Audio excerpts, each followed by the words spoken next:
for every U.S. citizen born after December 31st, 2024, before January 1st, 2029, the federal government will make a one-time contribution of $1,000 into a tax-deferred account that will track the overall stock market.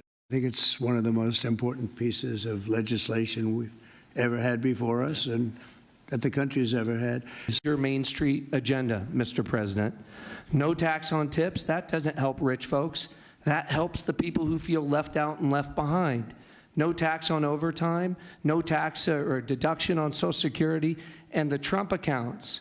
Those will change the game forever. It makes America an ownership society again, because all of those kids will see the benefit of compounding. If you start with $1,000 and $750 is added a year by parents, grandparents, by churches, by the companies in this room who will all contribute to the accounts of the kids of their employees, by the great philanthropists in America. I think $750 is a low estimate per year.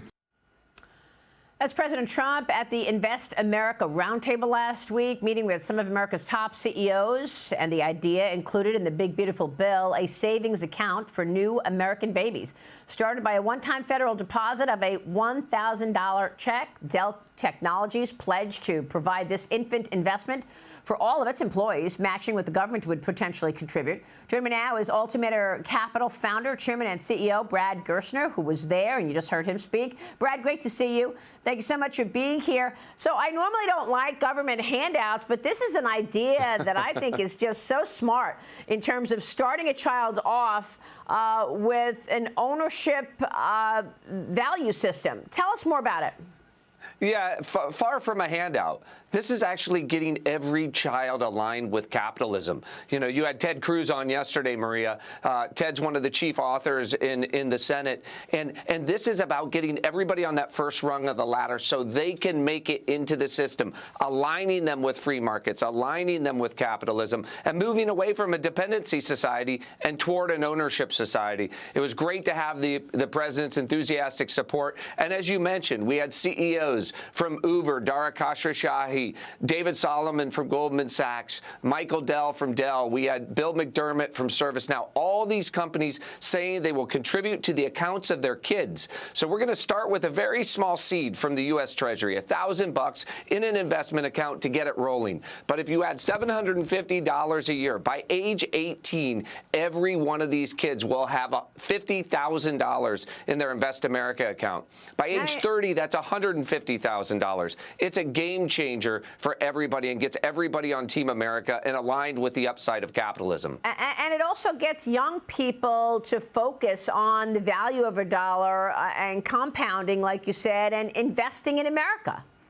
Absolutely, Maria. I mean, listen, if you own part of the country, if you own part of these great companies, you don't want to burn the place down, right? We see what's going on college campuses. We see what's going on in Los Angeles. This is the problem. 60 to 70% of people feel disenfranchised, left out and left behind. They don't have ownership or skin in the game. We're going to get that ownership and skin in the game, get that alignment. In many ways, this is the cheapest insurance policy in the defense of capitalism that we could ever find. And on top of that, more likely to graduate from high school and college, more likely to buy a home, more likely to start a business, more likely to pay taxes, less likely to be incarcerated. It's good for America. Amazing points that you just made, Brad. Yeah, you're right. Now, the president and other world leaders meeting today in Canada at the G7 summit, global trade, tariffs, the Iran-Israeli conflict expected to be the major topics of discussion. Brad, what are you looking at in terms of most important here? And how do you want to allocate capital given the issues and uncertainty around trade and tariffs right now?